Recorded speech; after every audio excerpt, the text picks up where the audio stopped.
Dalal Zibin says the boy sitting on her lap is her husband's son. When they arrested my husband, I was 18 years old, she says. For 16 years, she has hoped for her husband's release from prison. It hasn't happened. He is serving 27 life sentences for helping plan a deadly bombing in a Jerusalem market. Palestinian prisoners jailed for terrorist attacks are not allowed conjugal visits. But Al-Zibal says she managed to get pregnant while her husband is in prison another way, by having his sperm smuggled out of a high-security prison. Why does the wife of a prisoner have to suffer and stay like this without children and a family?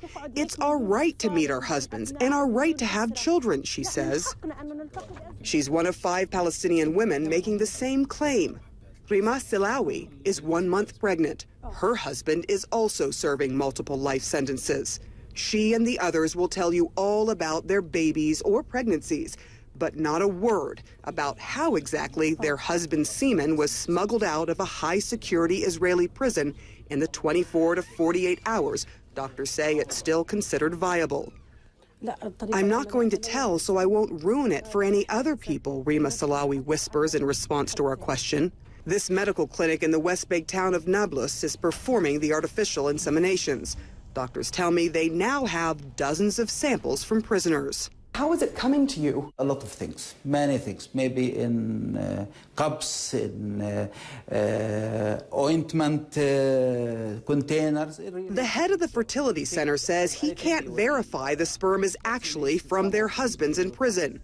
Instead, he requires close relatives from both the wife and husband side of the family to sign papers saying it is.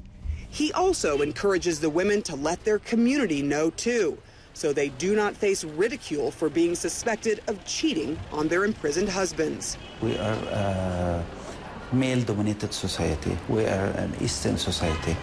Our women, really, who are husbands spending long sentences in prison, they have no choice but to wait for their husband to get freed.